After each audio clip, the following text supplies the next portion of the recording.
So many of my friends who are in their early 30s are buying the S&P 500 index funds thinking that they'll become a millionaire when they retire at 60. I've learned later that they are buying it because Warren Buffett advocated people to buy it. As a matter of fact, Mr. Buffett has been a proponent of S&P 500 index funds for years, and that nearly 10 years ago he issued a challenge to the hedge fund industry. A 1 million bet that they could not put together a portfolio of hedge funds that would outperform an S&P 500 index fund over a 10-year period. Mr. Buffett was convinced the combination of active stock picking and high costs would result in lagging market performance, and he was willing to put his money where his mouth was. One company stepped up to the challenge.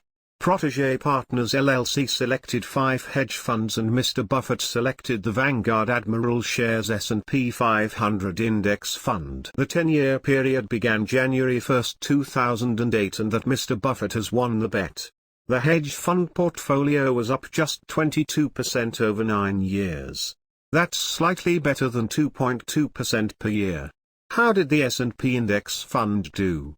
It's up 85.4%, or 7.1% per year on average. The results by fund are rather startling, as you can see in the picture shown in the background. So not only is the hedge fund portfolio lagging the index fund by a wide margin, not a single fund that Protégé selected is outperforming the index fund. Only one even comes close, and it's still trailing by more than 25%.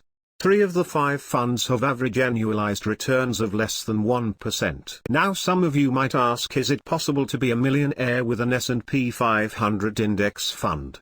I did a simple middle school math. This is what I found.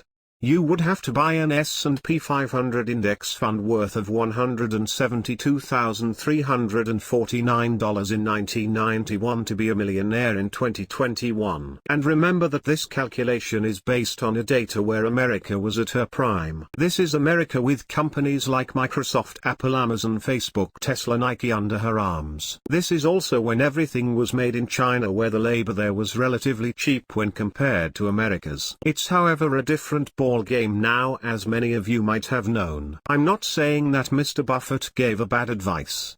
The challenge I have talked about earlier shows that you would have made more money investing in the S&P 500 index fund than your average hedge funds. I'm saying that it's rather hard to become a millionaire over a 30 years period with an S&P 500 index fund, and that I don't want people to have false hopes.